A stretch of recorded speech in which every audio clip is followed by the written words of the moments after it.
Bronzo on the restart. Weaves his way, fires and scores. Look at attack, coming middle, trying to free himself up, shot, score. Gets around Weed, off the bounce, shot and a score. Wow. Levine with some speed. Levine fakes a pass. Levine all the way is going to fire and score. Up top, Druin. He wants a shot and he's got it. Wow.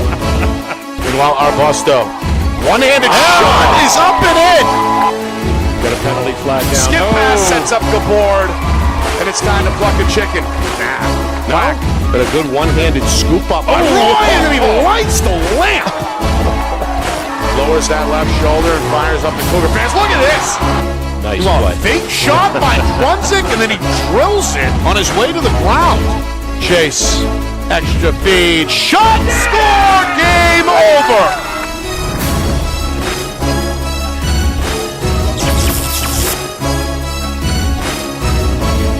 Well, hello everyone, and welcome here to Durham.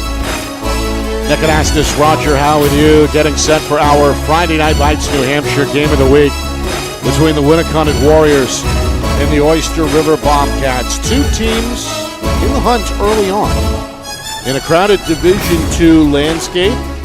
Week number 2 statewide. Both teams still trying to figure some things out as they meet for a 7 o'clock Eastern time face-off. Roger, you were fiending for some more Division II games over the off-season. We get our first of the season to kick off week number 2, and Winnacunnet, a ranked team, according to the coaches' poll. Number 10 this week, week number 2, a 2-1 week to open up the season. Victories in blowout fashion over Pembroke and Spalding, sandwiched around a competitive loss against perennial Division II power Dairyfield. 13-7 was that final score. And on the other side, Oyster River, they played Division I Dover into overtime. Yeah. Back on Saturday, the Green Wave did prevail 11-10 to hand the Bobcats their first loss of the season. They opened the year with a big 14-1 victory on the road at Spalding. So this one really anybody's guess early on in the season. Yeah, for sure, and I got to give it to the Oyster River Newmarket team. I was up there at that game. It was the best game I've seen in person all season long so far, and I've seen several. Amani Wingira has got this team pumped. The culture change has been noticeable. He's a very energetic young coach, assistant up with Steve McDonough at Laconia. Went to Plymouth State. The guy knows the game, and he's got these kids ready to go. And they proved that on Saturday against Dover. By and large, still a younger roster. Only 5 seniors. Got to really lean on that sophomore and junior class, and they have responded. Alex Moody, a junior attack, 4 goals in that loss at Dover. It caught Coach Snow's attention on the other side tonight. Did. And Demetrius Sakiris, 4 goals for the midfielder, just a sophomore, already on the radar of most across the state. Yeah, and let me tell you something. Those 2 players right now, especially Alex Moody, watch him go. He's right. They like to park him over there on the wing. These guys can make some noise in the net when that ball hits, because they both can strike really, really hard and really, really fast. Very impressed with Alex Moody early on here. And, of course, Winnacunnet. They're used to making a push once May rolls around, once June rolls around, the tournaments begin. They were in the semifinals last year. They fell to Dairyfield in that game, played the Cougars competitively last week before penalties derailed the effort in the second half. 13-7 again was that final, but there's some watch list players, some all-state watch list players, including a kid who made the all-star or all-state team a year ago. That's Beckett Rath. He scored 37 goals as a sophomore in 2024, off to a good start again as a junior in 25. Yeah, you're stealing my thunder. That kid there with 37 goals and 10 assists, he is going to be one highlights of the game here before we get started that they're going to have to watch Rath on that attack side because he's a striker. Talking with Coach Snow right before the game, they knew they have to keep themselves out of the box today. I asked him, were the penalties legit? And he said, yeah, most of them were legit. Early season roughhousing a little bit and trying to find their way out there, but that is one of the keys to the game is that they definitely can't be in the box against this team. It is windy. It is overcast. It's about 50 degrees. You can see we're bundled up here in the stands. Folks are still making their way into the stadium here. We're live at Todd Allen Field at Oyster River High School. All right, Roger, you gave away some of the things I did to watch, but what are the rest of the keys tonight for both kids across all positions this year? I'm really looking forward to see what Alec Mitchell can do against Cole Levesque. I didn't even hear about Cole Levesque until Saturday. My son Brandon coaches him during the summer, and he said that the kid's legit. He's good, and he was very good. I think he was almost close to 76% against Dover, Division I team. So, watch the face-off guys here today. Alex Moody, they got to stop him. Winnacunnet has to stop him and Sekiris, no doubt about that. I expect that they'll probably put one of their best poles on Alex Moody right off the bat here. Oyster River, they're just going to have to stop Beckett. As I said, one of my keys to the game, they got to stop Beckett. And if Alex Mitchell wins these faceoffs, he will not leave the field. He'll stay out there. He'll traverse back into attack and kind of go into attack position, which we don't normally see. They usually stay out on midfield, but he will be a key to this game as well. All right, when we come back, starting lineups, national anthem, face-off at the top of the hour. Winnacunnet and Oyster River. You are watching our Friday Night Lights New Hampshire Game of the Week, presented by Beals Insurance.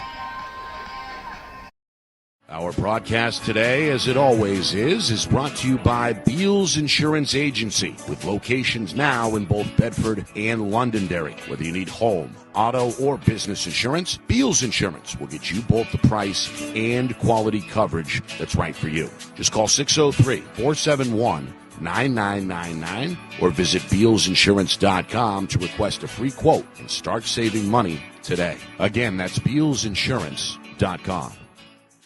The New Hampshire Tomahawks promote the highest level of club lacrosse competition, not just in the state, but in the country. Looking to get recruited? Director Chris Cameron keeps an open dialogue with the nation's top college lacrosse coaches. Over 400 New Hampshire Tomahawks alumni have played at the college level, including the ACC, Big East, Big Ten, Ivy, NESCAC, NE10, and more. New Hampshire Tomahawks coaching staff has over 100 coaches, including current high school, varsity, and college coaches. The Tomahawks offer training for players of all ages, clinics, camps, and leagues, along with spring, summer, and fall elite teams. So play with the best. The New Hampshire Tomahawks, showcase and development for college lacrosse. Visit NewHampshireTomahawks.com and girls.nhtomahawks.com.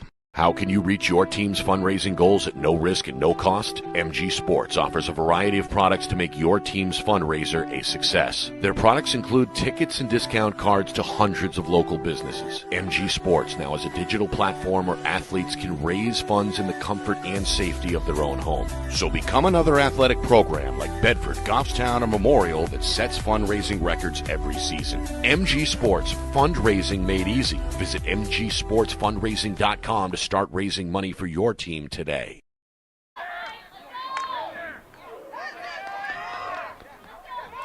Now just underway, first quarter. A moment after the opening faceoff was won eventually by Winnacunnet. We see a turnover here out in front of the crease. This is a hot potato, eventually scooped up in the crease by Oyster River goaltender, the veteran Cole Norris. Long outlet pass, knocked down at midfield. A win for the Winnacunnet Ride, a second possession on the way as Braden Nowak settles things down with a scoop pass to Beckett Rath. Rath here on the near side, one of the players to watch tonight for 2-1 Winnacunnet. A prolific goal scorer, one of the state's best. Yeah, you look at him and you wouldn't think he'd be popping like he does, but watch the speed on this guy and watch the quick slide by Oyster River. Going to look for a pick to his right, spin to his left, defender goes down, bouncing shot is in the net. A terrific one-on-one move by Beckett Rath, the junior co-captain, is going to put Winnacunnet out in front on the road early on 1-0. Well, I guess you don't need to have bulk to get through a split like that, but he had 2 men on him as he came through the slide and just put a nice bounce shot right in there. Beautiful. Give it to him. See the spin move there, bounces off the defender, and then the bouncer is well placed to the left of Norris. And Winnacunnet out in front 1-0. We'll see Alec Mitchell, who's quietly becoming one of the better Fogos division-wide. The junior already 1 for 1, had some help from the wings on the opening face-off. This one is scooped up by Oyster River Pole. It's KV Weber. The junior going to get rid of it now. Showing some speed is Cole Levesque, the Fogo man. You mentioned 76% against Dover. He's 76% officially on the year, 32 of 46 coming into tonight. Yeah, and I was doing a scorecard basically on my phone that game on Saturday. So I think he was actually better than 76 because I think I only had Dover winning 5 faceoffs out of a possible 25. So I think he was probably a little better. Meanwhile, an extended trip on the opening possession for the Bobcat attack. Up top, trying to find some room is Jaden Smart.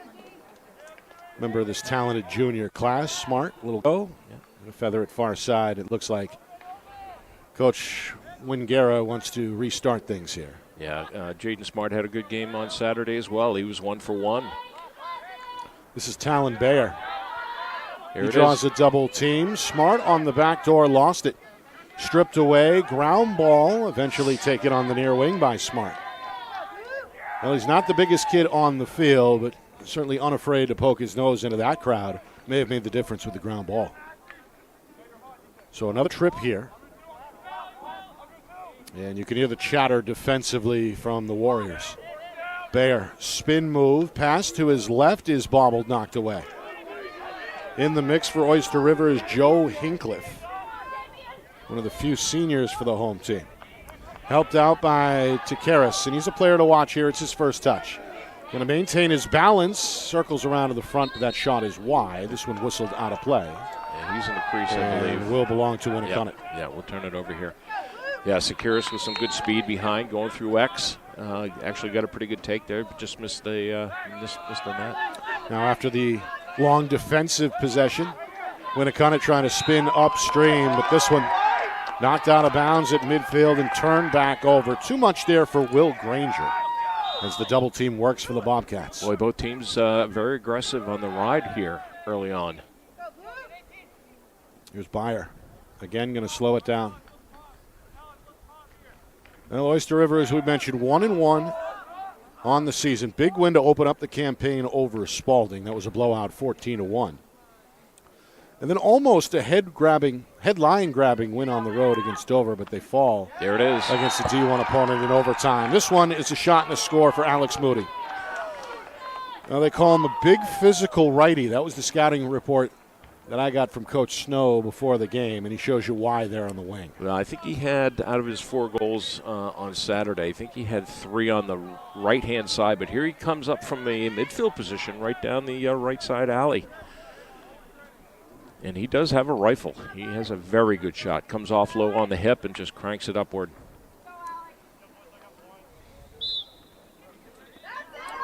So a quick win here. Here comes Mitchell right down the middle. Looks for Perfect. a cutter, and it's finished off at the cage for the score.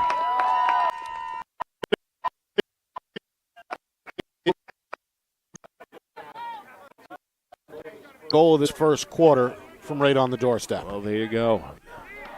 The 2 combination, Mitchell to Rath. We'll probably be calling that a lot. So the answer there for the Warriors, coming just 7 seconds after the Moody score for Oyster River. That's something. That was a very nice sequence. Violation on Mitchell. Yep. After that clean win a moment ago, Mitchell perhaps too early. The whistle will give it back to Oyster River, trailing 2-1. Near side, this is Takaris. He challenged the defense, spins to his right. Good recovery there by Nowak, the defender. That's one of the matchups to watch here for sure. Yeah. Takaris against Oh, Nowak. nice. Off the switch, a little bit of room. Shot there off the post. Well, Joel Williams is the sophomore goaltender. Not sure if he got a piece of that or if it just hit the post straight up. Yeah, it looked like he did get a piece of that. If we can get a replay when we get a chance. If so, that's save number 1 for the sophomore. Meanwhile, a good ride, but on the clear attempt, too fast, too much mustard perhaps along the sideline there as that ball flies away from the intended target. As you mentioned, Roger, the rides both ways impacting this first quarter. Yeah, very aggressive. And it was that way for Oyster River on Saturday as well. Meanwhile, trying to find a man out of the cage is Norris. Nobody home on the receiving end. Turned over along the far sideline. Subs for both teams with Winnacunnet set to restart. Nearly 5 minutes gone by first quarter. The Warriors on the road leading here 2-1. Yeah, both teams fighting for the 0 clear in the first quarter here. It's the third road game in the first 4 for Winnacunnet. Lone home game came over the weekend in that big win over Spalding. Oyster River playing on this field, their home field, for the first time after competing twice on the road to open up the schedule. Here's a shot from in close. That is wide. Still pretty good positioning there for Spencer Ziegler, another player to watch tonight for Winnacunnet.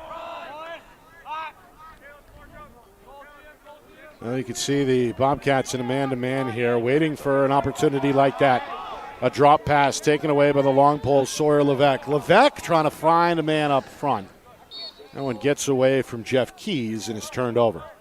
Well, we're going to give him that clear, at least. He got it upfield, but got it in the box.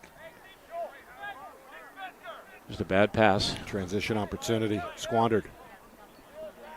Again against a tough ride. Winnacunnet sees Brian McCown. Oh, nice play. Feed it up front, and there's Beautiful. the hat trick earlier for Rath. Goal number 3 for the junior as he streaks to the cage unchecked.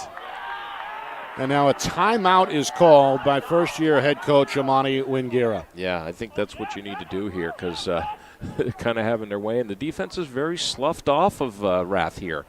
No need to give him that kind of room. That wasn't a real full, fast break there. Good clear by Winnacunnet, but to be sloughing off towards the center of the crease there, thinking that there's going to be a cross crease pass there on a fast break, that just doesn't make a whole lot of sense. That's Jackson Pearson needs to play a little tighter. 2 early transition goals for Winnacunnet as they've looked to get out and run. Yeah, exactly. They came back there and finally got a clear over, nice and clean, without having an unforced error, as we've been seeing a lot of in the early part of games this year so far. Of course, just week 2 statewide. Yeah. A lot of teams still getting their feet underneath them, so to speak. Well, 2 teams we do expect to be in midseason form. Fair or unfair, Wednesday will be on the beach. Portsmouth playing host to Derryfield, the latest chapter in that long-running rivalry. The premier 2 teams in Division II squaring off at 6:30 Wednesday night here on Friday Night Lights, New Hampshire. Yeah, and Portsmouth taking their lumps in the Clipper Cup this past weekend, losing to Newburyport. I think it was 12-4, if I'm not mistaken. So I'm sure Coach Vish will have those boys ready for for their arch rival Derryfield by Wednesday for sure. All right, out of the timeout, Oyster River trailing here 3-1. The last 2 have been scored by Winnacunnet. What was the message there in the Bobcat huddle? Hey, let's play tighter defense. Let's play like we did on Saturday. Buckle down and get back to basics here. Well, they're going to win a face-off coming out of the timeout. Another ground ball for Weber. And a good clear here down the middle by Takaris. Going to swim his way through 1, 2, 3 defenders, lose the ball. And then out of nowhere comes the Winnacunnet long pole, Dylan Palm. Oh, nice clear. The senior flicks it across the line to Nowak. Warriors looking to run again. Nowak absorbs a check, going to fire and score, top shelf. Well, Nowak came barreling like a freight train there, just right through the teeth of the Bobcat defense. 3 unanswered by Winnacunnet. It's the first for Nowak. And the Warriors extend the lead now to 4-1. Yeah, this was just a really good play by a decent lacrosse player who has some really good skills, and good clear off the face-off. Get it right into there. Takes a good hack. But, yeah, nobody picks him up on the slide. So, again, a little bit of lackadaisical defensive play out there for the Oyster River team. It's led to a 3-0 run by Winnacunnet over the last 2 minutes and 40 seconds. Face off. One again by Mitchell. Mitchell takes a big hit. In fact, the defender may have gotten the worst of that one. Ball jarred loose, tracked down by the Warriors' McCown. And another offensive set on the way here for the visitors. It's been physical early. A lot of hits both ways. We have not seen a penalty either way yet. Yeah. Well, a spin move here. It's Ziegler to his right. Nice shot save. There, turn back. A good save is right. Second for Norris in cage, the senior. Yeah, Norris impressed me on Saturday as well with his clearing passes. He is direct. He does not loft the ball. He fires away, and he stood up and held his own against Dover. Quick clear on the heels of that save, and now Levesque grinding things to a crawl on the near wing. But the defender Hale Doty are keeping an eye on him. Inside of 5 minutes first quarter. Bobcats searching for an answer here. Their lone goal came 3.5 minutes in. It's been over 4 minutes of scoreless lacrosse since. Jeff Keys behind the cage makes a move. That's a tough angle bouncer. Kept in play on the far side by Moody. Moody dodges a man. Shot there, I think was tipped. As Williams may have gotten a piece. This one allowed to roll out of bounds back over to the Warriors. You know me, I'm stingy on these things, but I think he did get a piece of this, and I'm going to give him one. Let's see. Yeah. Up the shin. Yeah. Got the left leg there. Good clear by Winnacunnet. Numbers. Tic-tac-toe. No. Saved. Cole Norris slams the door shut, denying a golden opportunity, another transition opportunity for the Warriors. Well, now these teams are getting their clearing game together. Yep, no problem along the sideline for Cabot, Holden, Mount. Another one of these young sophomores getting a lot of playing time early in the year. 3.5 remaining, first quarter. And again, it's the Bobcats taking their time on the attack. Behind the cage, spinning his Keys to his right, looks nice for a play. cutter, and somehow it's reeled in and then scored with one hand by Talon Bayer. Well, talk about a response. There it is, right on schedule for Oyster River as Bayer somehow arose out of the crowd to score goal number 2 for his team. This was like the biggest cluster, and I can't believe he even got the pass in there from Keys. That was just a beautiful play. What else can you say here? One-handed through 2 guys and then 3 guys, and a good pop at the end there. But, man, what a nice goal by number 10. Bayer. Tomahawk chop there out of a crowd to score the goal that puts an end to the Winnacunnet run. Yeah, Keys had an assist this past weekend, too. He's a facilitator. Got off to a good early start. The sophomore with 6 points through the first 2 games coming in. So a timely goal there for the home team. Still a 2-goal lead for Winnacunnet, now possession for the Warriors as we have 3 minutes to go first quarter.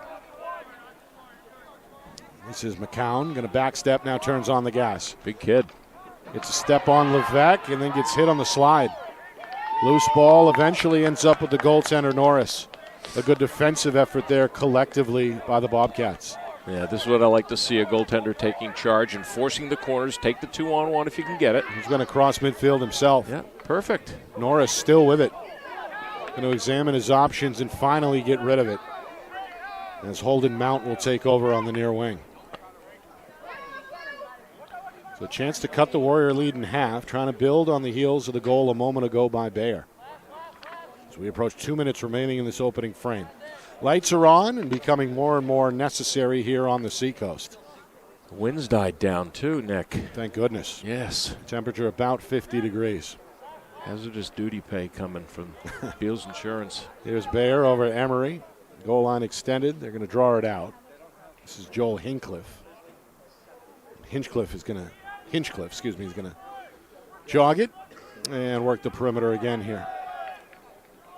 Seeing a very patient approach offensively for the home team so far. Yeah, I like this approach, actually. I really do. I think it's time to get out of the transition game.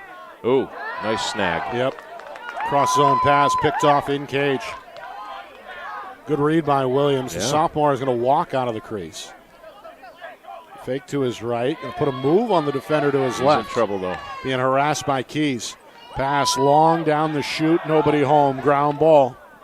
Trying to locate it is Nowak for Winnacunnet. Oh, now a big hit. Move the pile. And a whistle immediately. Finn Rice came flying into the fray. The Warriors are going to be given possession as a result. No penalty, just a push. The Warriors will have Burke Spalding touch it for the first time. The sophomore here getting some action at midfield. Behind the cage, here's Rath. He's been the player to watch already with a hat trick. Going to swim, going to take level. That's a good hit. Oh, my God. They're going to whistle it before the shot. As we saw Rath get upended there, a big hit out in front of the crease. I'm not quite sure what official Palmisano's calling here. He got hit pretty good. Could be a cross check against Sakaris, but there's no penalty. Right? I'm not quite sure. We remain even strength, just a whistle there. Maybe just a safety issue with Rath being on his knees when he got hit. I'm not quite sure. Down to 40 seconds, meanwhile. Winnacunnet slowing it down behind the net. Trying to increase a 4-2 lead. Quick shot. Oh. And won't get through for Nowak. Backed up, though, on the weak side. And then a hit on the pass, intercepted near the nylon. Taken away by the long pole. That's Jackson Pearson, the sophomore. Making a good play defensively, and now Oyster River on the clear. Watch here. We'll go back to the sophomore, 20 seconds. Here's Pearson across midfield. Pearson, head on a swivel, looks in the middle, and that one not secured. Bounces away. Winnacunnet's going to launch it down the field. It's the long pole halter, looking for a wing and a prayer there. That one eventually wrestles out of bounds, or settles out of bounds in the corner. They play the final 3 seconds. We get a heave from Norris. This one well off target, and that'll do it for the first quarter. Winnacunnet at one point scored 3 in a row to build up a 4-1 lead. Oyster River got some of that momentum back with a goal a moment ago, but work to do for the Bobcats. 4-2 Warriors after 1.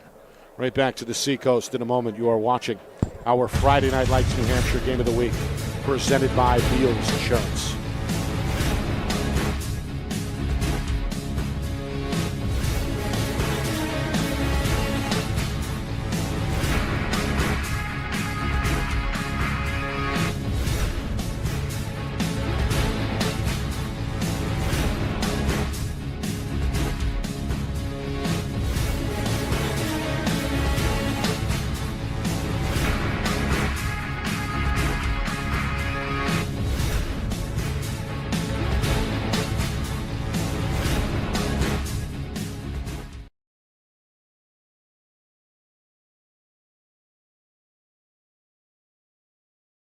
Our broadcast today, as it always is brought to you by Beals Insurance Agency, with locations now in both Bedford and Londonderry. Whether you need home, auto, or business insurance, Beals Insurance will get you both the price and quality coverage that's right for you. Just call 603-471-9999 or visit BealsInsurance.com to request a free quote and start saving money today. Again, that's BealsInsurance.com.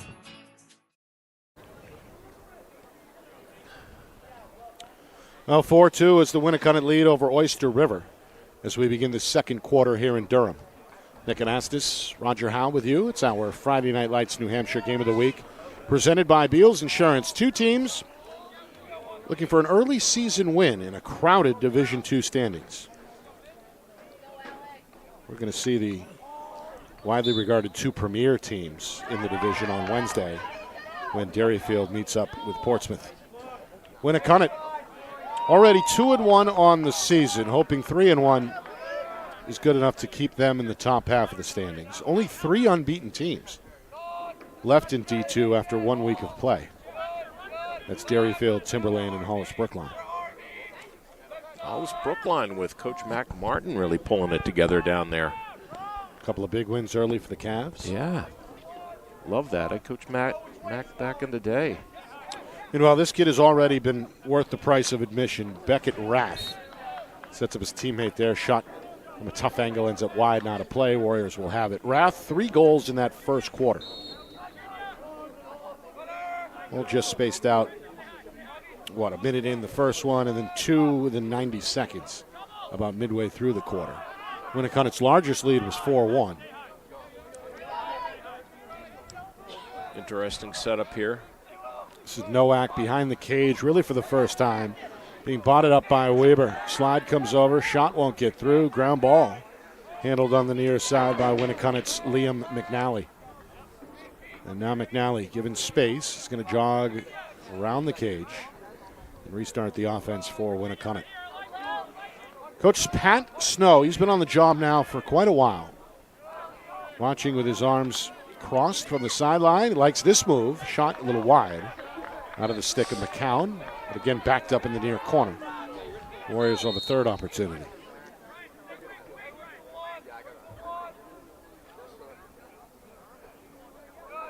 This is Burke Spalding. McCown slips to one knee. Got a turf field here. Ziegler finds a crease and scores. Well, perhaps a blown assignment there defensively. Nobody slid over. Ziegler makes them pay with a well-placed bouncing shot. And it's now a 5-2 Warrior lead. I think you can see the factor of size coming into play here, and maybe a little bit of intimidation on the defensive side of things for Oyster River, but they do not want to take bodies here. And this is just a guy that's walking right straight down the gut and getting no resistance whatsoever. They have really got to tighten that up.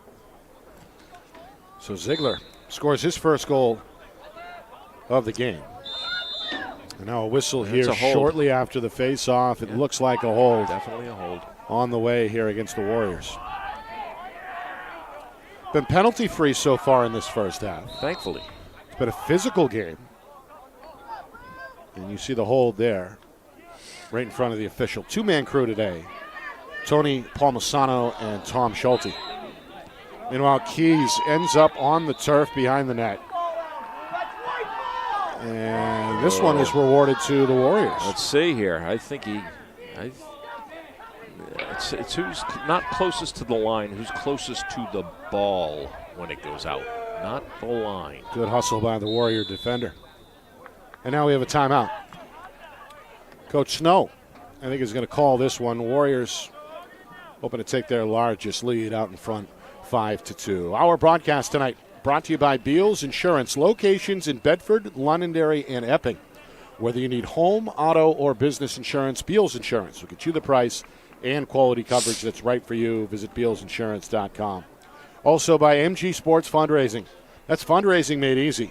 MG Sports Fundraising is the official fundraising partner of Friday Night Lights New Hampshire. Visit MGSportsFundraising.com and start raising money for your team today. And finally by the New Hampshire Tomahawks. Showcase and development for college lacrosse. Visit NHTomahawks.com and also girls.NHTomahawks.com. Nick Anastas, Roger Howe with you. It's our Friday Night Lights New Hampshire Game of the Week presented by Beals Insurance. Winnacunnet. They scored first. They have not trailed yet tonight. And right now holding their largest lead, a 3-goal margin, 5-2 over Oyster River. Yeah, I'm just a little bit surprised to see how the Oyster River defense is not pulling it together as they did on Saturday in that game against Dover. They impressed me. Norris was very good, I thought, in goal. Impressed me on his clearing passes, made some key saves. And, hey, Dover's no slouch this year, as we just learned. They carried the Astros into the fourth quarter, 12-8 tonight. They were leading that game early by as much as 3-1. So Dover's a quality team, so Oyster River should be right there with them. That was a 11-10 Dover win back on Saturday. The Division I Greenway needed overtime to beat Oyster River. All right, Winnacunnet, led by the 3 goals of Beckett Rath in this first half. The other 2 scored by Braden Nowak and Spencer Ziegler. Here's a shot from Ziegler, contested about 12 yards away. That one again wide.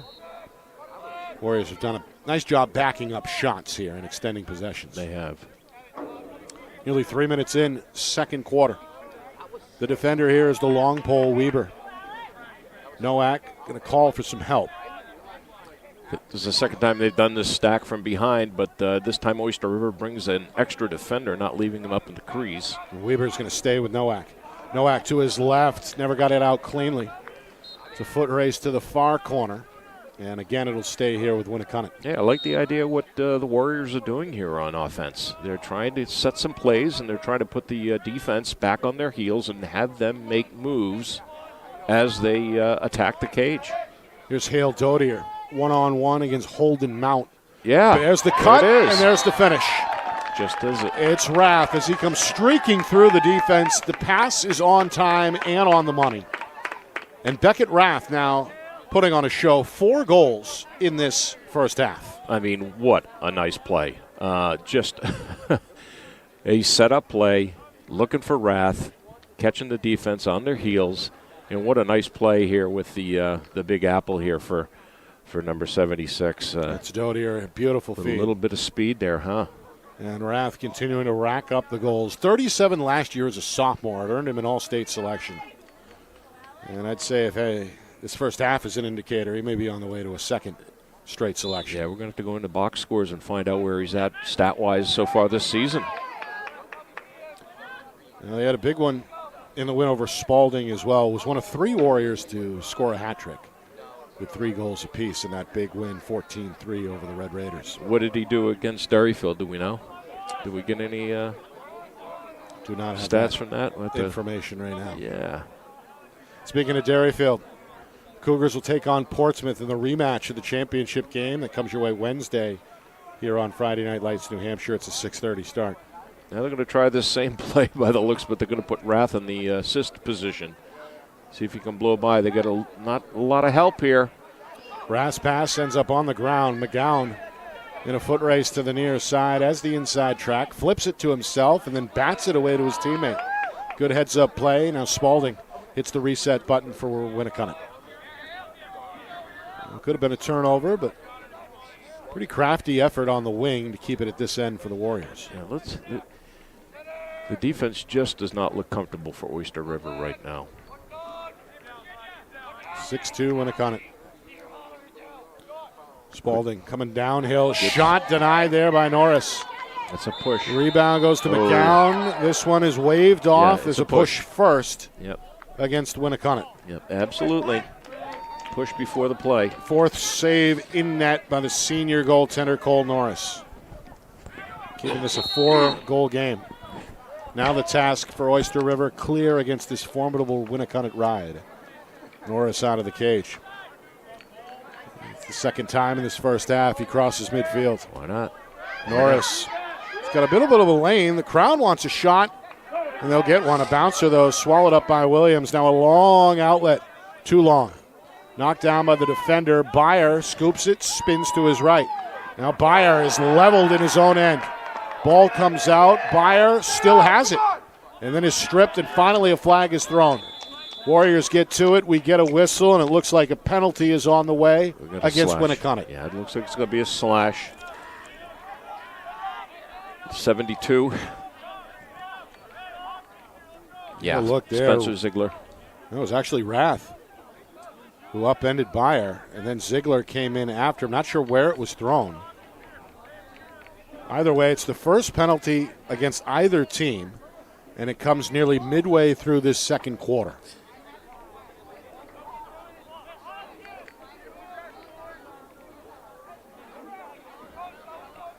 Yeah, definitely a slash there, though.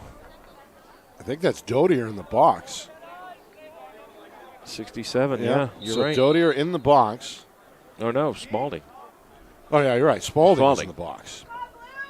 Well, you could have picked a name out of a hat there. There were so many blue jerseys involved in that collision. So the first man to the box for either team is Burke Spalding for Winnacunnet. So an opportunity for Oyster River to make this a 3-score game again as we hit the midway point, second quarter. Yeah, this is an order. They really need a goal right here and take advantage of this EMO. Not a lot of movement here. You know how I like movement on the Stinks. Here we go. Here's a cutter. Taken in by there it Sakiris. is. Spins and scores. Beautiful. Well, that was pretty. Sakiris able to shake off the goaltender. Kind of a drop step spin move there by the sophomore. And then he unloads from the wing to make it 6-3. Yeah, not only that, he timed this thing just right with the dodge and got a beautiful screen right in front of Williams. So that was a good spot to shoot. And there was finally movement on that after, almost 30 seconds into that. So an EMO goal. Makes it a 3-goal game again. 6-3 Winnacunnet. Demetrius Sakiris, his first goal of the night. Adding up to his season's tally. Had 4 goals in the loss at Dover 2 days ago. Here's a hit that'll draw the officials' attention. Flags fly, and now it looks like the Bobcats are going to send a player to the box. Yeah. We get another look here. Full speed collision. It's been the MO in this first half. It's been physical. We've been saying it. Looks like Byer went up to the head area there. Did he? On Nowak. Oh, yeah, that's going to be. You're going to put him in for 2? Yeah, I think he's going to get 2 on this. Yeah, because it was to the head. That's just about an automatic this year with some of the more stringent head calls that you see out there, especially when you're riding up and you get the guy under the grill like that. So Coach Snow hoping his team can capitalize on their first EMO of the night. A moment after surrendering the EMO goal defensively. Inside of 6 minutes to go, second quarter. Winnacunnet has been in the driver's seat, a chance to equal their largest lead if they can cash in here. Little game of catch. It's Rath behind the cage. Finds a man on the wing. Dodging bouncer is swallowed up. Not the best shot in the world there. No. Very weak. Ends up as the 5th save for Norris. And then a long outlet, too long. Ball rolls to the corner. Warriors get to it. Dylan Palm, the long pole behind the cage. Palm, scoop it over to Williams. From the safety of the crease, he throws an outlet over the middle. Reeled in overhead. Good play by Spalding. Feather it near side for Emery, who crosses midfield. Clear complete there for Winnacunnet. 5 minutes to go, first half. And still an EMO here for Winnacunnet. Yep. And now back to even strength as we see Byer rejoin his mates. All right, so that was not a 2-minute. Here's Hayden. And the jog back near side. Braden Nowak. Now nobody on Nowak. Picked up on a switch by Travis Fowl, the senior. Going to spin away from Fowl. Shoot on his way to the ground. That one wide. And again, it's the Warriors backing it up with no challenge behind the net. Yeah, just a little bit stymied by the soft defense by Oyster River. Just guys are wide open everywhere. You can see it. Yeah. One-on-one. Nowak's very slippery. Gets himself just enough daylight to get that one off over the shoulder of Norris for goal number 5. It's been a first half to remember for the junior Beckett Rath. 3 goals in the first quarter, 2 more so far here in the second. And again, it's Winnacunnet by 4, 7-3, with 4:25 to go in this first half. I think they need to rethink their defense here and get someone else on Rath. Here he goes against a shorty, which is just not a fair fight. He's had number 6 on him for most of the game, and he got a good switch there from the defensive side of things, and that's just not going to work. Scored 5 of Winnacunnet's 7 goals. This one won by Nowak. Keep his foot on the gas, up ahead. And now pumping the brakes is McNally on the wing. Coach Snow wants to shuffle the cards here. Some fresh legs on for Winnacunnet. Coming up in 4 minutes to go, second quarter. This is Ziegler. Trying to shake off Weber and lower that left shoulder. Picked up on the slide. Tries to get inside of Beyer. Beyer recovers. Nowhere for Ziegler to go, gives it up. And now it's McCown who takes over. McCown's got a pole shadowing him. That's Sean Levesque. The spin away from Levesque. Picked up off the switch. Short passes drop behind the cage. And there's Norris to put out the fire. Heads up play by the senior goaltender. Just a little bit of confusion on the Warriors' offense there. Getting really tight. Here's Beyer off the short pass. Given room by Ziegler. Wants to keep it himself. Ooh. Meets the challenge at midfield. That could have been one, too. Rath may have stepped over the line, but the officials let it go. Opportunity for the home team here, Roger. They've trailed throughout this first half. But a goal here before halftime could change the dynamic a bit. Yeah, they do need it. You got to get it to. We haven't seen Moody for a while. I don't think he's even had a touch. There he goes now. Right on cue. Just as I say it. Gets rid of it quickly. Yeah. They're going to set him up over here on the near side of this field. That's where he's been sniping. Here's Smart. Offers a bouncer on the run. That one's wide. Good hustle in the near corner to keep it this end for the Bobcat. But hand it to Braden Emery, the defender for the Warriors. He pretty much shut him down. Look at that. Nice body work there. Yep. They've had a second guy in the area as well. Yeah. Keeping an eye on the big righty. Meanwhile, Beyer scored one of the 3 for Oyster River. He's got it here deep on the near wing. Coming up on 2 minutes to go until halftime. Coming up at halftime, stats, highlights, analysis. A look at a busy Monday night scoreboard. 17 games statewide to keep an eye on. And, of course, a preview of the second half coming up as well. All that on the way at halftime. Yeah, I would not want Billy Ball's job this year with the shortage of officials and all the games that we've seen out there, plus middle school. Man. Nice goal. There he is.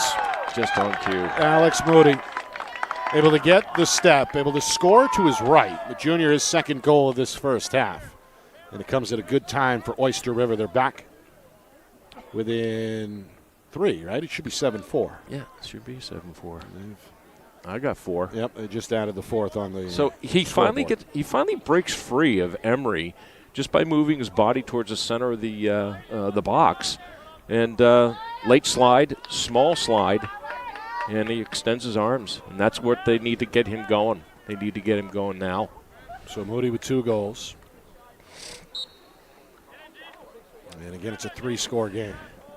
Meanwhile, Nowak trying to push his opponent as far into the opposite direction as he can. Does it again. Make that Mitchell, not Nowak. It's Ben Mitchell exclusively at the X in this first half for Winnacunnet. Well, you can hear Coach Snow from the Warriors sideline. Wants an isolation here. This has worked for them tonight. To his left, quick shot and score.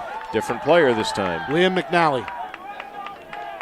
Well, Coach Snow saw something, liked it with McNally alone behind the cage.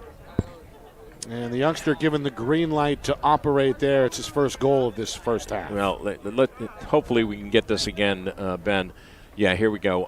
They're just sloughing off goal line. Look at the room. Look at the room they're giving this guy one-on-one, and they're hoping that small defender is going to take him on. Just not going to happen. Just not going to happen. They'll time that one. No help at all there. No. Cashed in near the goal. McNally makes it 8-4. The answer for the Warriors comes just 29 seconds after the Moody goal. Both teams left with $1:29 to play before the break. Mitchell, another win. Finding his own, isn't he? What are the numbers, Roger? Oh, yeah. Well, he had 4 in the first, and he's got 6 now. So he's up to, 11?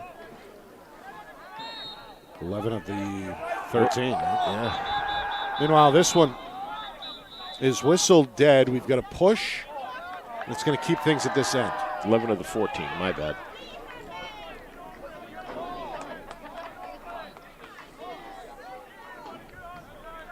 Now we see the call there not sitting well with the home fans. The Warriors give it another chance here as we hit 1 minute to go, second quarter. Warriors looking to push this to a 5-goal lead for the first time. To his right. Thought about a shot there, but nothing for Dodier. Dodier up high, reeled in overhead by McCown. And then a diving save offered up by Norris. Able to splay out to his right for his 6th save of this first half. I think that might have hit Pearson in front first, but he did scoop it up. Meanwhile, Jackson Pearson, a good one-handed reel there at midfield to complete the clear. Last shot may belong to Oyster River here. Down to 20 seconds. Moody, a goal shy of a hat trick, is going to jog back to the middle. The defender is Winnacunnet's Braden Emery. Moody to his right, lowers the shoulder, down to 10 seconds. Got it. Oh, nice save. Denied at the pole by Williams. Ground ball far side, whistle, and a push against Winnacunnet. We'll give it back to the Warriors with just inside of 4 seconds. Time perhaps for one last shot. Sakiris can't get it off. Bouncer is wide, and that'll do it for the first half. So far, so good for Coach Snow and Winnacunnet. The Warriors doubling up Oyster River 8-4 at halftime here in Durham. They have been led by junior Beckett Rath. 5 goals to lead the way for the visitors. Yeah, and this should be a very animated halftime discussion by the coaching staff of Oyster River Newmarket, because they've got to get their act together down there on defense. It's the one thing, that and face-offs, that's hurting them right now, clearly. Yeah. Coming up, a look back at that first half. Stats, highlights, analysis, a busy out-of-town scoreboard to get to as well. Plus, we'll preview the second half. 8-4 Winnacunnet at the break. You are watching our Friday Night Lights New Hampshire Game of the Week, presented by Beals Insurance.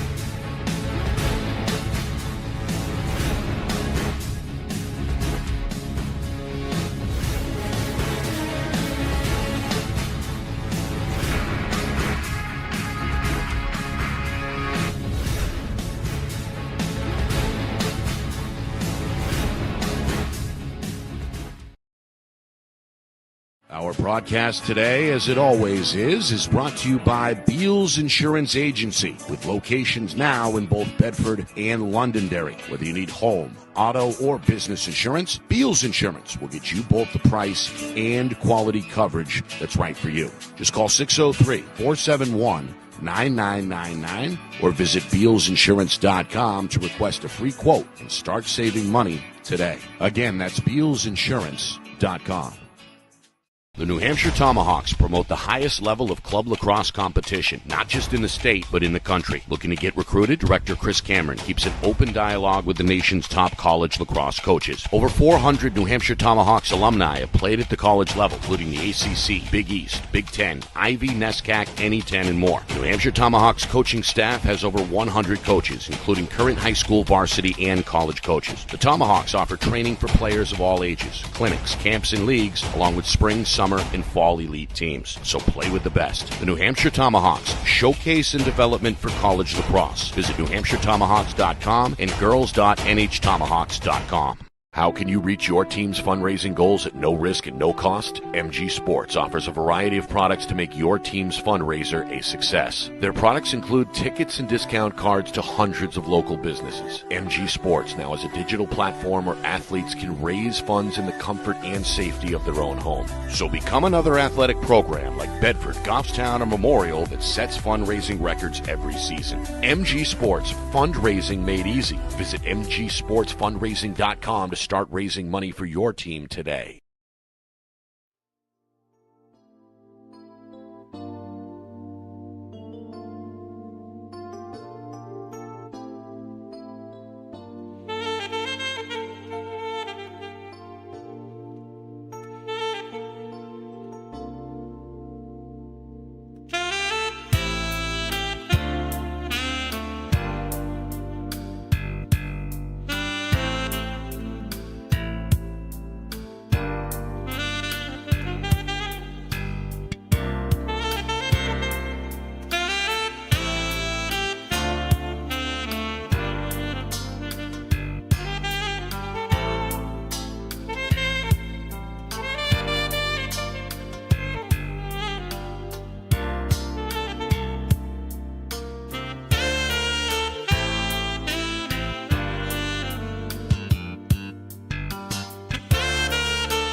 Start of the second half here in Durham. Winnacunnet out in front of Oyster River, 8-4. Nick Anastas, Roger Howe with you. It's our Friday Night Lights New Hampshire Game of the Week, presented by Beals Insurance. Warriors 2-1 coming in. Third road game to begin the season, and getting off on the right start. They scored just over a minute in Beckett Roth, who put on quite a show in that first half. Got the Warriors on the board first. 1-0. Lead didn't last long. Alex Moody, first of two for Oyster River, tied the game at 1, 3.5 in. Then Rath back-to-back goals near the midway point of that first quarter. Gave him the hat trick. Braden Nowak added a third straight for Winnacunnet to increase the lead to 4-1. Final 3 minutes, Oyster River gets one back. Talon Bayer made it 4-2 Warriors after 1. And then the Winnacunnet lead stretched to 5-2 and then 6-2. Spencer Ziegler and then a fourth from Rath. Game's first penalty occurred midway through that second quarter, and Oyster River took advantage. Demetrius Sakaris made it 6-3. Rath's fifth extended the Warrior lead to 7-3. That came about a minute and a half after the EMO goal. Moody's second. The final 2 minutes made it 7-4, but then the 4-goal lead was reestablished by Liam McNally in the final 89 seconds. 8-4 Warriors, and that is where we begin this third quarter. Winnacunnet has been dominant at the face-off. Alec Mitchell. Roger won, 10 of 13 in that first half. 10 of 14, and there goes 14. Rath again. And, Rath stays red hot, celebrating there with his teammates after scoring goal number 6. Winnacunnet leads by 5, 9-4. Yeah, this Winnacunnet team is big. They're physical. And in Rath's case here is quite quick off the dodge, and there's just no backside help coming over there. They're spreading them out quite well, and they're utilizing the fact that the defense is very much confused and not in position to cover up when these things happen. So Rath with 6. Warriors' largest lead, and their advantage at the X continues with Mitchell as he wins another faceoff. Fully dark here on the Seacoast. We're under the lights on the turf field here at Todd Allen Stadium here in Durham. Now they've switched up defense. As I mentioned off camera, they got 77 who was playing the larger attackman out there, Emery, and now they've put him on Rath, which is what they should have done early on, I think. Still a man look. Not seen either team go to a zone yet. Oh, yeah. I don't know if going to zone right now for Oyster River would work. Meanwhile, this is Spalding to his left, nowhere to go. I think that Hale Dodier. Now Spalding will feather it near side, and around the horn it goes. Patient possession for Winnacunnet. Looking to take a 6-goal edge here.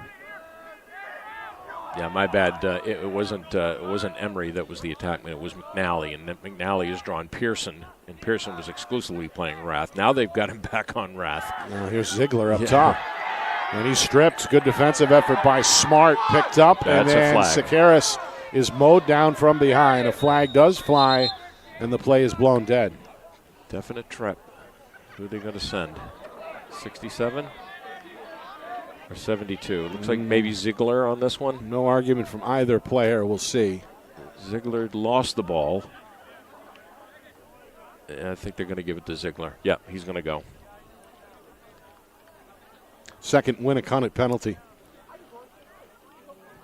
The first one was impactful back in that second quarter. It set up the lone EMO goal for Oyster River in the first half. Yeah. So 2 penalties against the Warriors, 1 on the other side against the Bobcats. It comes 2 minutes into this third quarter. And a good opportunity for the home team to get back within 4 if they can cash in here. You can hear the voice of first-year head coach Amani Wingira from the home sideline trying to orchestrate the EMO. Moody on the near wing is given room. Back up top, a touch for Hincliffe, Just a very static EMO. You have to move bodies, guys. You can't pass it around on a defense that's this tough.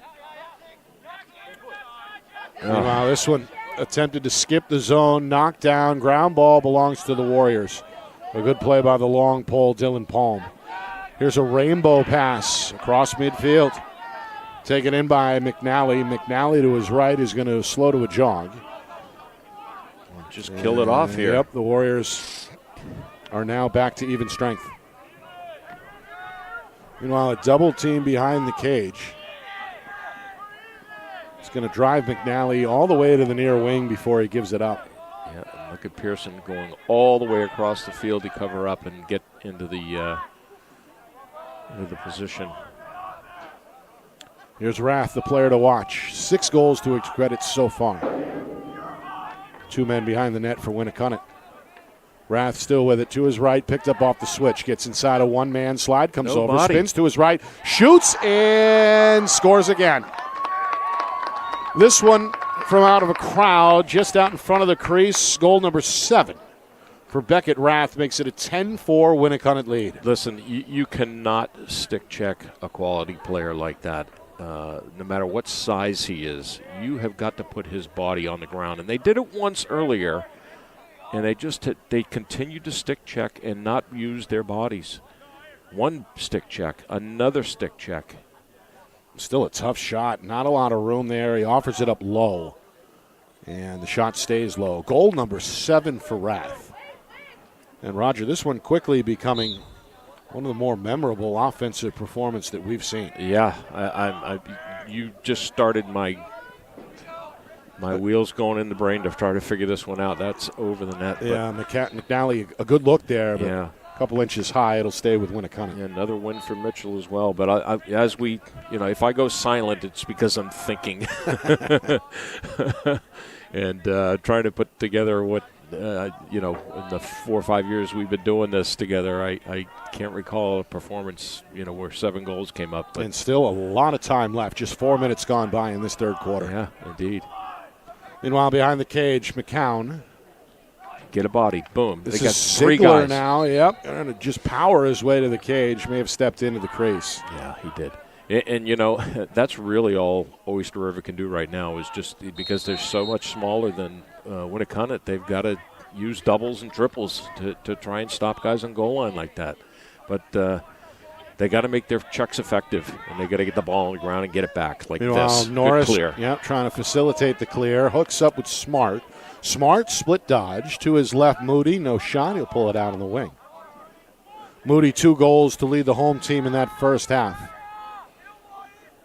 So this is one of those situations I used to say back in the day in the youth when we had, a team that was way weaker, me coaching a weaker team. It's just keep the ball out of their hands right now. Just give our defense a rest.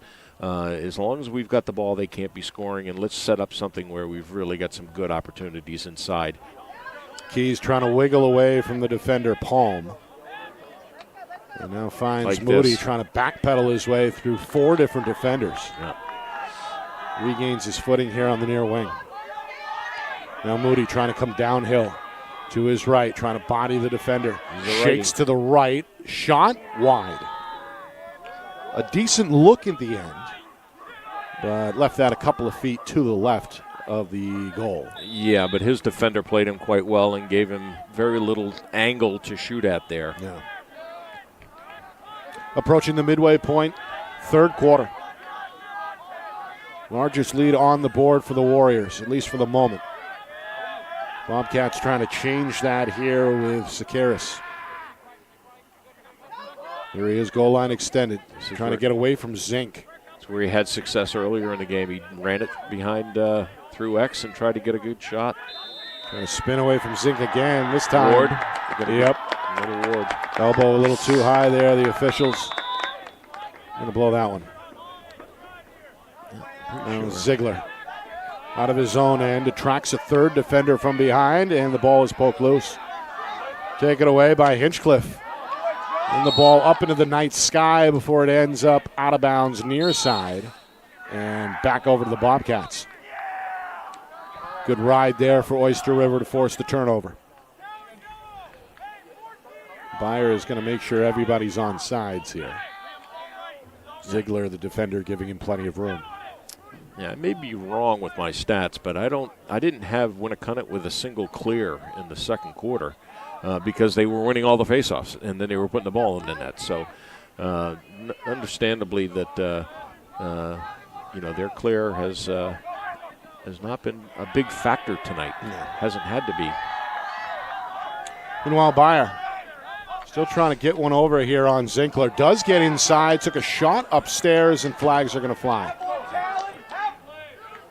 A third penalty against Winnacunnet on the way as we approach 5 minutes to go in this third quarter. It's going to be on Ziegler again. Meanwhile, Beyer trying to find spacing. Going to gallop to his right, now comes downhill. Bumps off of Ziegler. Leaves it up top. Here's a shot from straight away. Swallowed up and saved by Williams. Let's see what we got here. Fifth save for Joel Williams, the sophomore. But a Winnacunnet penalty is going to put the goaltender on his heels coming up. Not quite sure here. Well, I think you had it on Ziegler initially, and it's the slash. It looks like Ziegler is being told to head to the box. So you're right there, Roger. Yeah, it's a slash. So would have been nice for them to, Oyster River to get a double dip on that, but good save by Williams. Yeah. A handful of saves for Williams. So the Bobcats, 1 for 2 on the EMO tonight. They need a pick-me-up goal here. Yeah. Chance to make it a 5-goal deficit again. We're inside of 5 minutes. There it is. There it is. That's right. Nice job. It comes on nice the cut, job. and that's Hinchcliffe on the finish. Nice EMO. Well, if there's anything that you can reflect on tonight for the Oyster River team is 2 EMO goals. Yeah. Makes it 10-5, and that leads to a timeout by Winnacunnet. Yeah. Our broadcast tonight brought to you by Beals Insurance. Locations in Bedford, Londonderry, and Epping. Whether you need home, auto, or business insurance, Beals Insurance will get you the price and quality coverage that's right for you. Visit BealsInsurance.com. Also by MG Sports Fundraising. That's fundraising made easy. MG Sports Fundraising is the official fundraising partner of Friday Night Lights New Hampshire. Visit mgsportsfundraising.com. Start raising money for your team today. And finally, by the New Hampshire Tomahawks Showcase and Development for College Lacrosse. Visit nhtomahawks.com and also girls.nhtomahawks.com. Nick Anastas, Roger, how with you? It's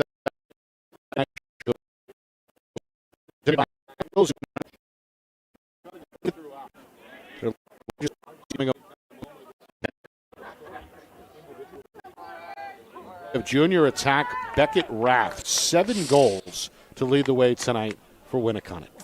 Yeah, and I'm reflecting back to a game you and I did, I think 2 years, if not 3 years ago. We did the BC Bishop Girton game. There was an attackman for Boston College in that game. I think he had 7 goals in that game against BG, and BC won that game, if I recall.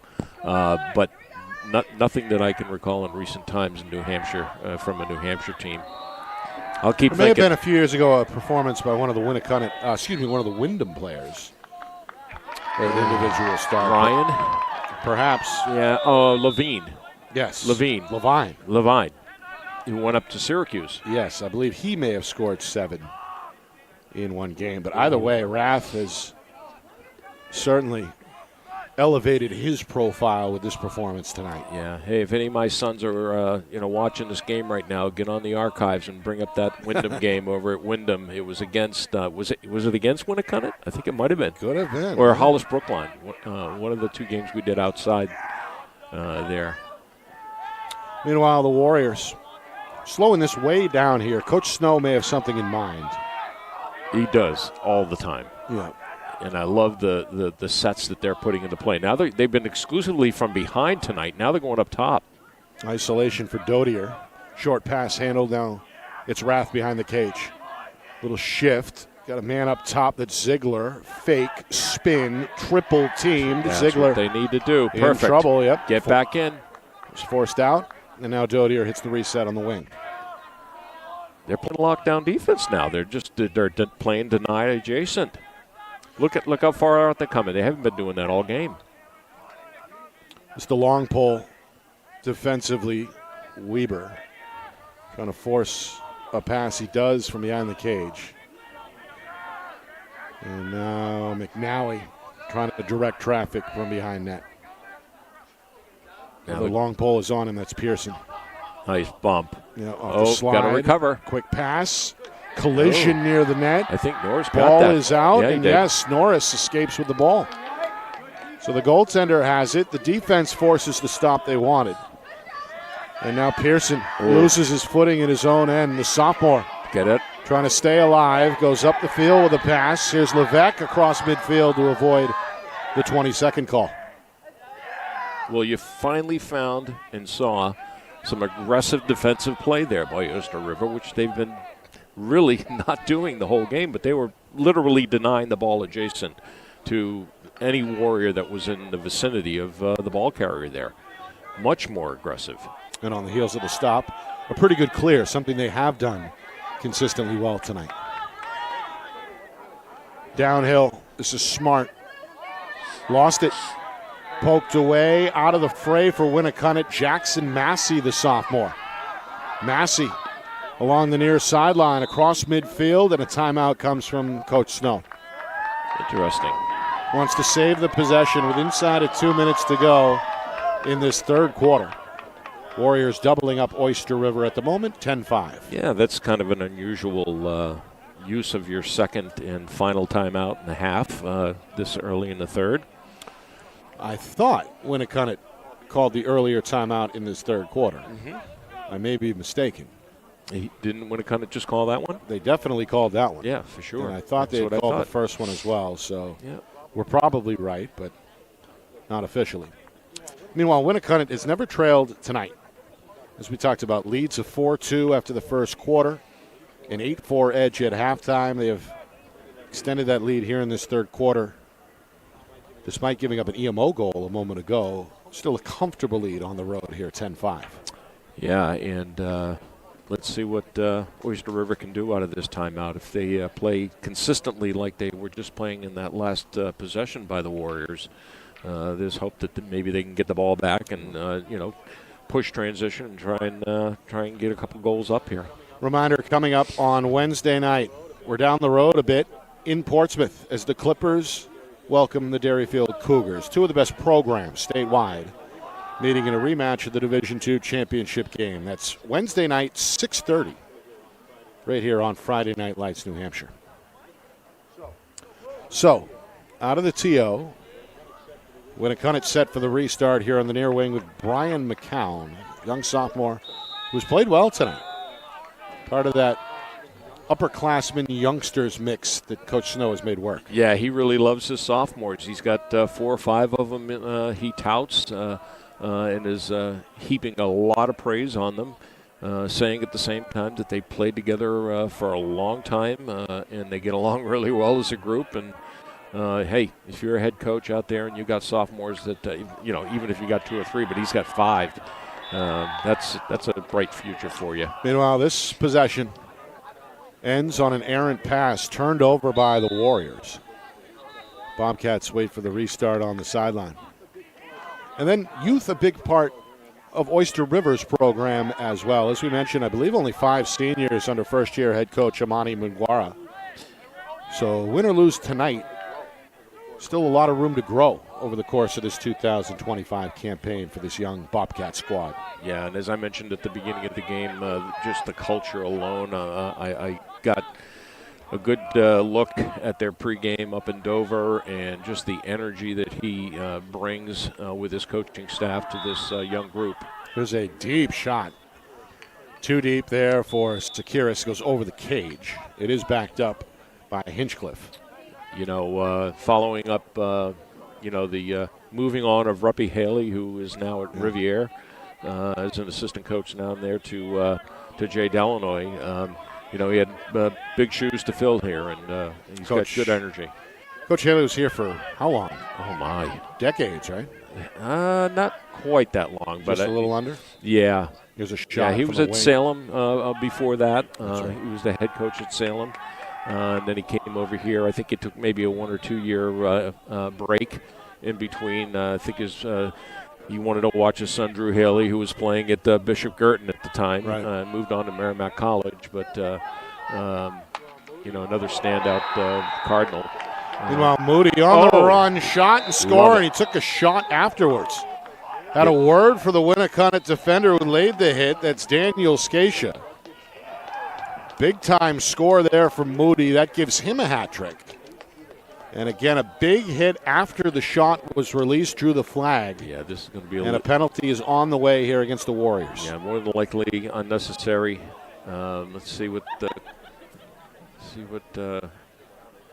official Palmisano and Schulte come out of the huddle here. But definitely.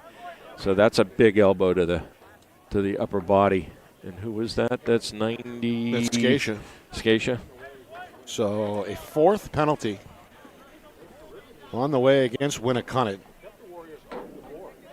Oyster River, meanwhile, Roger, has kept the Warriors off the board for the last 8+ minutes. Yeah. They've chipped a couple of goals off the Warrior lead. It's now 10-6 here with 15 seconds to go in the third quarter. And again, another EMO on the way for the Bobcats. They're 2 for 3 tonight. And, Winnacunnet's lucky this isn't a ball going right to Oyster River to start this, because that was a very late hit. That could have been after the fact. Yeah, they're going to give it to, okay. They got Mitchell here being a little too aggressive, so the Bobcats with 12 seconds to work. Hope for one more before the end of the quarter. Just hold it.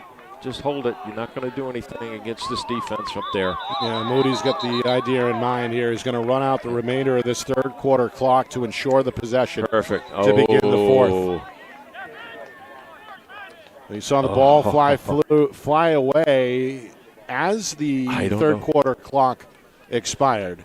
The officials are going to give, I believe, the benefit of the doubt to the Bobcats, and it should be Oyster River possession when we come back. Fourth quarter coming up next. Does Winnacunnet seal the deal on a wire-to-wire win, or the Bobcats come back in the fourth? Find out next. We're watching our Friday Night Lights New Hampshire Game of the Week, presented by Beals Insurance.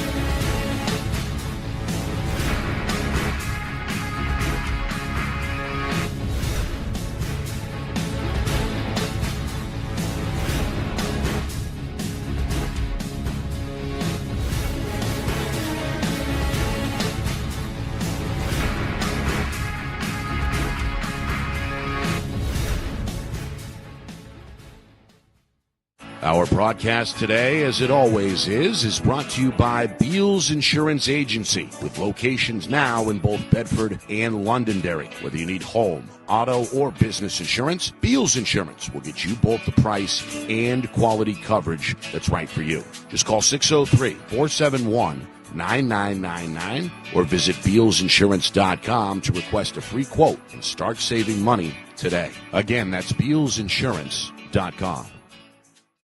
Works. You can't dispute the math. All right, stand by. Gotcha.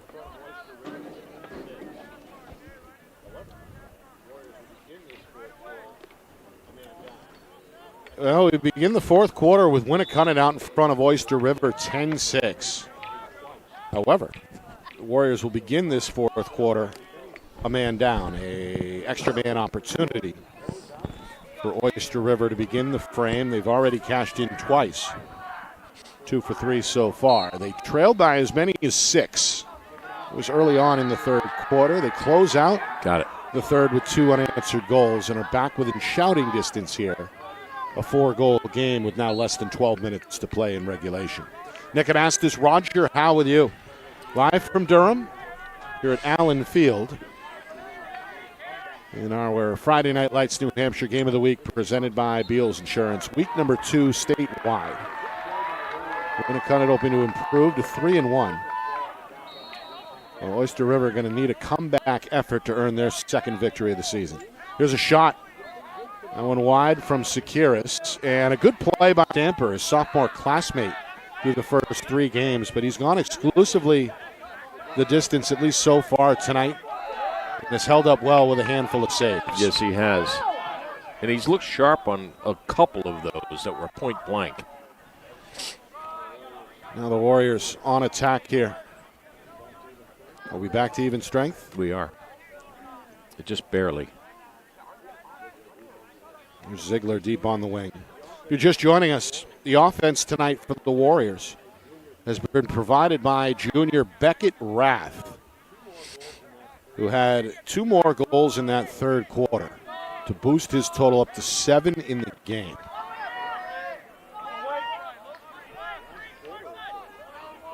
Although the last quarter or so, Roger, this Bobcat 33 mark of the third quarter. Exactly. And let's see what they do now. They brought their guys down low. Nowak. And there it is. Freight train. Look out. Boy, just bodies bouncing off the big senior. And that's Mitchell, rather, not Nowak, but Mitchell, who has done a great job at X tonight as the Fogo, but showing you he's not just the face-off only guy, as he scores here on offense. Yeah, and this is what Coach Snow said to us before the game started and in his game notes, is that this guy just will not stop. He is winning face-offs tonight. He's staying out there on offense, making turnovers, just a complete package for Mr. Mitchell. And he's had his way with Cole Levesque at the X.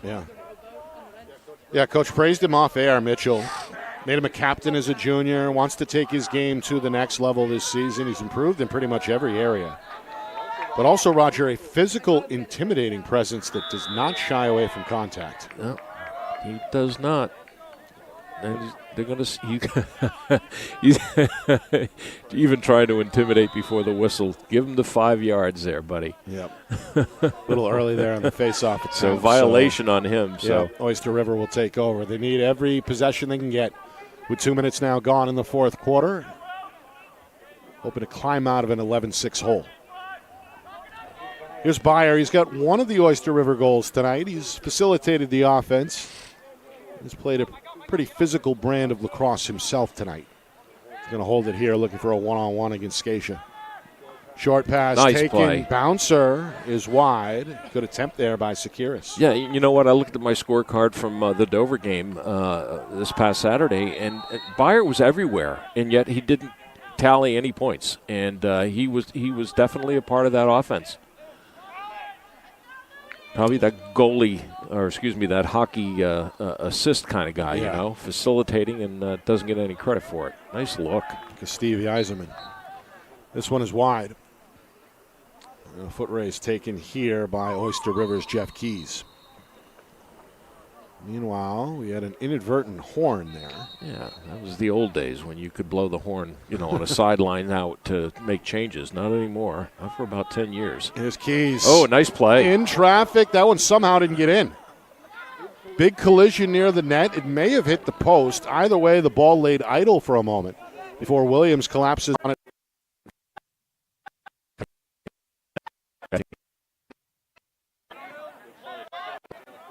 For some more Williams. And that save there keeps the score at 11-6 Winnacunnet. After the clear, it's McNally. He's got a goal to his credit tonight. Unchallenged for the moment here in the corner. You can hear Coach Snow call it the play. It's Virginia. To his right. Cutter. Looks for a cutter. Is Rath on the finish for the 8th time tonight. 5 goals in the first half, 3 more since the break. Rath scores for the first time in this fourth quarter. My goodness. And you can see the junior is all smiles in the midst of his Warrior teammates. Now 12-6 Winnacunnet. Yeah, and give McNally another assist. I think Mr. McNally's going to see his points kind of increase incrementally as long as Mr. Rath is out there on the field. Crazy.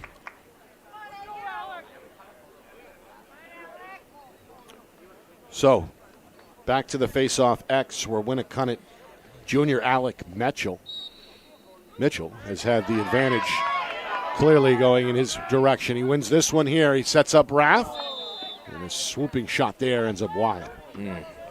Saw the Warriors light the lamp on a couple of transition opportunities in that first half. nearly another one here in the fourth quarter. Boy, and he doesn't miss often, and he had all kinds of time for that, too. Good fast break by Alec Mitchell, though.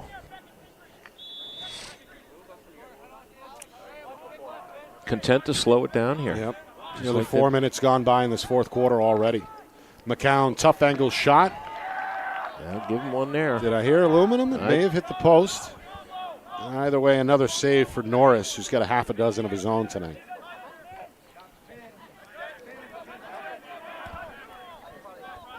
Long pass on the clear, too long.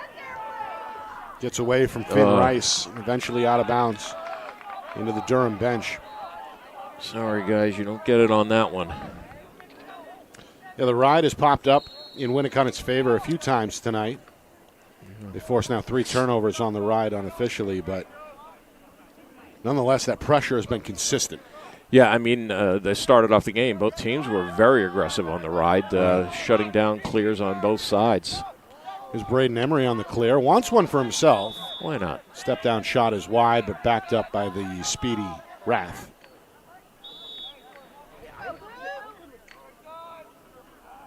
Yeah, while we're slowing things down here, just want to give a big shout out to Nash Kelly, former goaltender here at Winnacunnet a couple years ago, captain.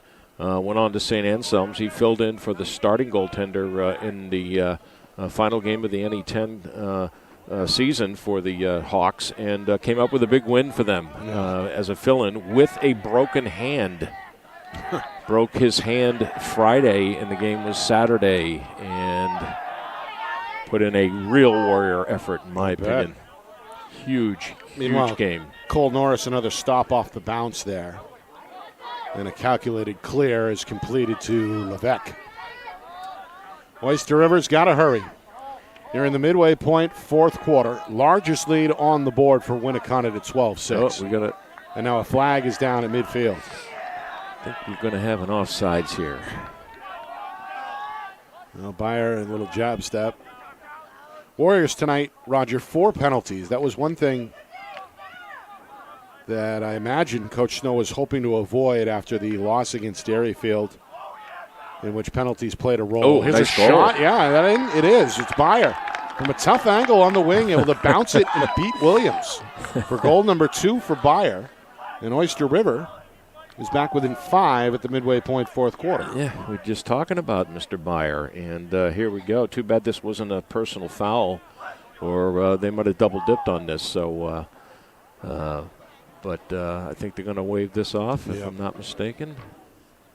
Yeah. That would have been the 5th penalty tonight. Yeah. Against Winnacunnet. Yeah, but you're right. I mean, that's exactly what you talked to Coach Snow separately from, me checking him out before the game, and he said the exact same words from the Dairyfield game. We just got to stay out of the box, and, you got to come away from a game, every game, looking for something to tell your team to get better, and that's where they're lacking right now. Haven't seen too many other deficiencies tonight by the Warriors. Oh, broken stick on Mitchell. That might kill it. He can't do that. That's a penalty. No, it's not Mitchell. Mitchell was 90, wasn't he? No. Yeah, it was. It was Brock Emery who lost the stick. Okay. Either way, we play on. Oyster River repelled there near the goal. Moody content with a slow jog, giving him plenty of room by the Warrior defender Emery. So I guess we're going to give Levesque that one because that was not clean. This is it. Oh, hit a body. Yep. It bounces in the air as a result. Moody can't get to it. His teammate does. That's Keys. Another opportunity for the Bobcats. Coming up on the 5-minute mark, fourth quarter. The clock starting to become a real factor. Still a 5-goal game. But, boy, I'll tell you, Cole Levesque is going to feel it tomorrow because he's been going up against – oh, nice save. That's Williams. Down on one knee, able to concentrate and pull it in over the shoulder. But the outlet pass goes astray. Seisha scoops up the ground ball for the Warriors. Short pass gets it over the line. And now on the near sideline, it's McCown. Wow. McCown in a full sprint. Thought about it. In the end, decides to pull it out and work some clock here. Yeah, that's exactly what you want to do. And I can hear Coach Snow bellowing that right over on his sideline. Meanwhile, that broken stick is still on the ground. Warriors in no hurry. And now we get a whistle. Yeah, we've seen this before. This is a safety issue. Get that off. Clock paused with 4:33 to go. We've got some scores coming up after the game. A lot of D1 matchups, a lot of D2 matchups as well, including Roger. A couple of tight games that evaded your scorecard. Oh. So when you thought you had me, you got to share. You better think again. You got to share more, Nick. You know that? We'll share it all after the game. Coming up, and of course, full recap of this one here, which has been led throughout, at least so far, by Winnacunnet. Coming up on 4 minutes. Both teams will have a chance to get right back at it on Wednesday. Winnacunnet faces Dover in a cross-divisional matchup, and Oyster River is at Goffstown. The Grizzlies are a ranked team for the first time in years following a 1-1 start. Meanwhile, this one waved off, bouncer swallowed by Norris, but Ziegler's offering again, I think was whistled before it got to the cage. They're going to call Beyer back. A little premature start. Yeah, that's what it was. That'll allow the clock to drain down to 4 minutes. Beyer going to take on two defenders, spin away from the second and cross midfield. He's met by Ziegler on the wing. Rath just broke his stick. The magic is gone. Yeah. So two cracked sticks now somewhere along the Warrior bench. Here's Moody. 3 goals tonight to lead Oyster River. Being shadowed step for step by Emery, who's done a pretty good job on him tonight. Yeah, the scout on Moody has been a big, powerful right hand, predominantly right hand. He had that third goal in his left hand. I did not mention that. We got kind of stepped on, but. Meanwhile, Jeff Keys. Short pass for Moody. Moody trying to bully his way to the net, draws a slide. Ziegler, the second defender. And now he's switched off on the top. Gives him some room. Step back, won't get through. Step down, rather. Jammed up on release. Ground ball to the near side. Grabbed by Smart. No help. No movement. No help. Inside of 3 minutes now, fourth quarter. Smart to his right. Short pass. Taken with room. No one open. Behind the cage now is Levesque. And on the wing again, Beyer going to pump the brake. Well, the Warriors have not allowed a shot here. Given some room on the perimeter, but have closed out well. Got to shoot here. Forced offering there, and look out, a little pushing and shoving. And now some words being exchanged as Beyer in the face of Emery. I know. It's been physical, it's been chippy, and it's been heated throughout the game tonight. The officials doing a good job of preventing anything from getting out of line there. Yeah. Don't want to ruin a good performance by the Warriors and get something going this late in the game. Emery is being sent to the sideline. Not sure if that's a penalty on him or not.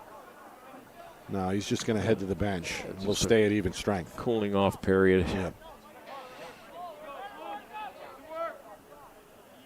Well, I'd imagine, Roger, these two teams see each other on the circuit as well, out here on the Seacoast. Of course, two division teams, they meet up every year. I'd imagine the players are very familiar with one another. Yeah, I think, the more and more we see, the three select programs, club programs, have bigger rosters and things like that, we see more, because we've heard it from Coach Vischer, we've heard it from Coach Snow. Not a lot of their guys have been participating in these clubs, and now we're seeing that they do, and they do get to know each other. Meanwhile, Williams with a save. Deep offering there by Sekiris. Warriors with numbers. Rath nice spins play. And banks in another. The bouncer gets past Norris, goal number 9 for Beckett Rath. It comes with just inside of 2 minutes remaining, and that may be the cherry on the Sunday. 13-7 Winnacunnet. I mean, this kid, so much for the magic stick. He takes his back up and just continues to truck along. And nice play here on the clear. I'll give him that as well. Well, look at the stick protection. Stayed all in his right hand there. Didn't switch to his left to keep away from trouble. Just very slippery and stealthy. Yeah. It's been fun to watch. 9 goals, 5 in the first half. 2 more in that third quarter and 2 more here in the fourth. Here's a shot on the run offered up by Mitchell. Wow, that was a rifle. Sure was. You could hear it. My God. You could hear it over here. It cut the wind that hard. It'll stay here. Warriors back up another shot. And they're going to look to drain this clock as we approach 100 seconds remaining in regulation. Reminder, don't go anywhere. Postgame is next. Full recap. Roger will tally up the stats. We've got the scores to go over, plus a preview of Derryfield and Portsmouth, our next broadcast coming up on Wednesday. All that on the way, coming up after the game. Is that a 7 o'clock game? 6:30. 6:30? So we could have done a doubleheader because Winnacunnet and Dover are playing at 4. Come on, let's do it. No, don't give Ben any ideas. Okay, come on, Ben. We're stretched thin as I'm it is. going. There's a shot and a score. Wow. Wide open.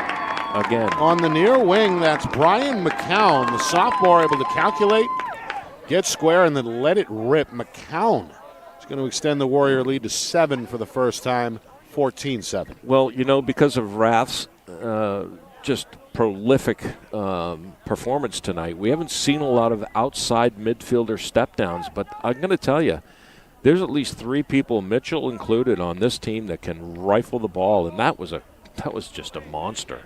So McCown gets his name in the scorer's book. Yeah.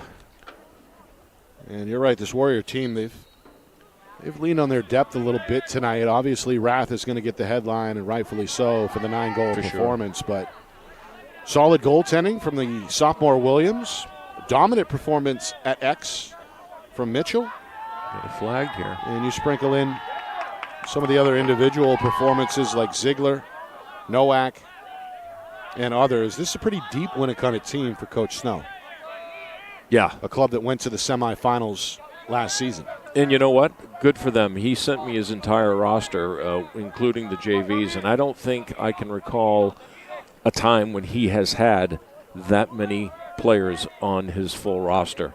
Very short rosters sometimes, and I can remember going back even further before our broadcasts, where he had to take football players and players that hadn't really played lacrosse before, and he would just simply zone up on defense. I was about to say that. Yeah, and he would work with these kids, and he would make them better lacrosse players because they were good athletes to begin with, and they've always been known as that. And the program has come a long way, as evidenced by this wire-to-wire win here to kick off week number 2. Another road win for the Road Warriors. Winnacunnet now 3-1, following a 14-7 victory over Oyster River here in Durham. The Bobcats are going to slip to 1-2 on the heels of their second straight loss. Oyster River hopes to get back to their winning ways at Goffstown on Wednesday afternoon. Winnacunnet take on another Seacoast rival in Dover at home Wednesday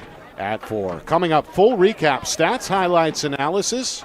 Some games coming down to the wire statewide. We'll check the scoreboard as well. You are watching our Friday Night Lights New Hampshire Game of the Week, presented by Beals Insurance. Our broadcast today, as it always is brought to you by Beals Insurance Agency, with locations now in both Bedford and Londonderry. Whether you need home, auto, or business insurance, Beals Insurance will get you both the price and quality coverage that's right for you. Just call 603-471-9999 or visit BealsInsurance.com to request a free quote and start saving money today. Again, that's BealsInsurance.com. The New Hampshire Tomahawks promote the highest level of club lacrosse competition, not just in the state, but in the country. Looking to get recruited? Director Chris Cameron keeps an open dialogue with the nation's top college lacrosse coaches. Over 400 New Hampshire Tomahawks alumni have played at the college level, including the ACC, Big East, Big Ten, Ivy, NESCAC, NE10, and more. New Hampshire Tomahawks coaching staff has over 100 coaches, including current high school, varsity, and college coaches. The Tomahawks offer training for players of all ages, clinics, camps, and leagues, along with spring, summer, and fall elite teams. So play with the best. The New Hampshire Tomahawks, showcase and development for college lacrosse. Visit NewHampshireTomahawks.com and girls.nhtomahawks.com. How can you reach your team's fundraising goals at no risk and no cost? MG Sports offers a variety of products to make your team's fundraiser a success. Their products include tickets and discount cards to hundreds of local businesses. MG Sports now has a digital platform where athletes can raise funds in the comfort and safety of their own home. So become another athletic program like Bedford, Goffstown, or Memorial that sets fundraising records every season. MG Sports, fundraising made easy. Visit mgsportsfundraising.com to start raising money for your team today.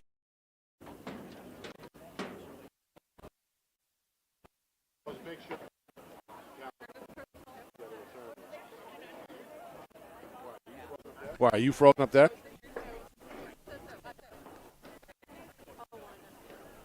All right, back here following a dominant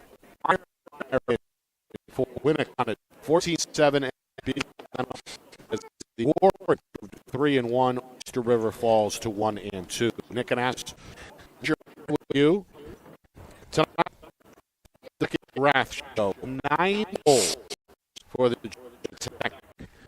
Got it started going early for Winnacunnet, scoring with just over a minute gone by, and frankly never looked back. 3 goals in that first quarter, 2 more in the second for the junior.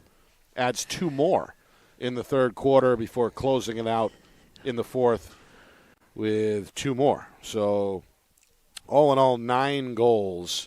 He had help, as we talked about. Brandon Nowak scored a lone goal tonight for the Warriors. We saw Liam McNally in the closing minutes before halftime. Increased the Warrior lead at that point to 8-4. That was our score at the break. And don't forget Alec Mitchell.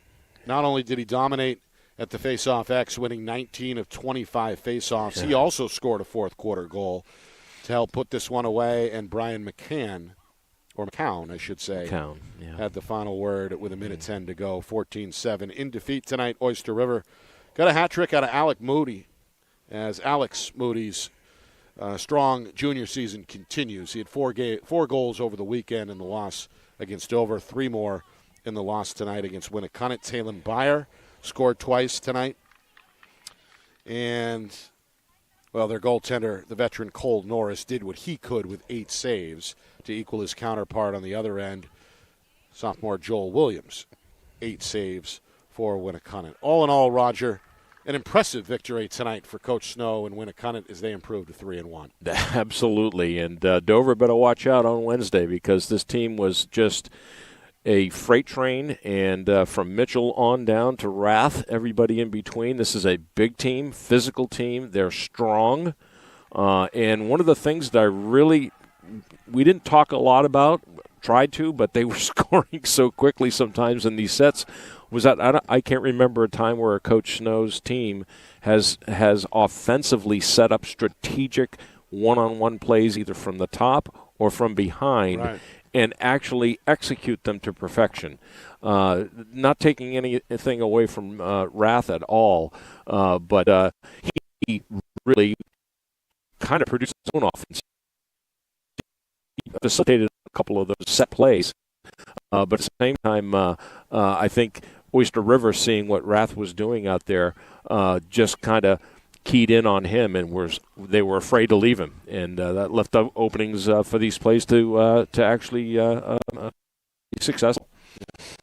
The scores to report in Division I. Bedford bounces back from an out-of-state loss over the weekend with a blowout win in-state tonight, 20-8 on the road at Nashua South. Wyndham gets another win at the D1 level. Big one. As they beat Concord convincingly, 15-7. Dover hung around earlier with Pinkerton, but in the end, the Astros too much. Pinkerton wins at 17-9. Merrimack continuing to roll. 10-1 today over Keene. That's a final.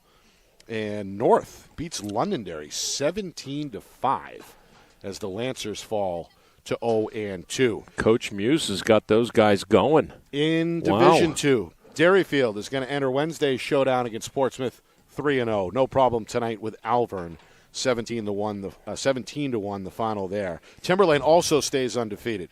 They beat a stubborn Hanover squad 10-8 tonight. Nice. And a 1-goal difference between Souhegan and Merrimack Valley. The Sabres on the road wrestle one away 11-10. I think that's their first win. There. It is. Yeah. So congratulations across the board. Cool. Reminder, on Wednesday night, we're down the road at Portsmouth, a rematch of the Division II championship between Derryfield and Portsmouth. Game starts at 6:30.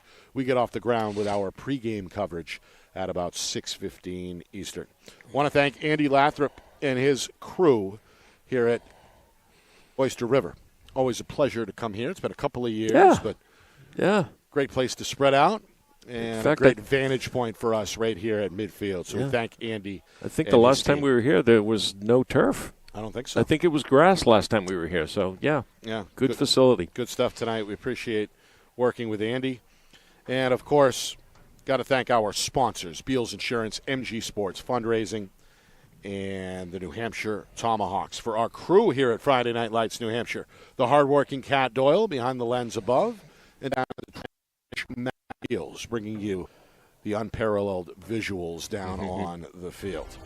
For our director, the man behind the curtain, the wizard of replay, our director, Ben Beals, back in the Beals Insurance Studios. Another flawless job tonight.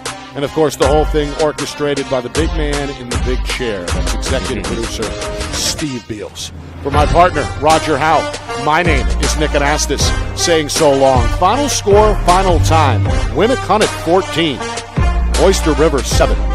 This has been a presentation of our Friday Night Lights New Hampshire Game of the Week, presented by Insurance.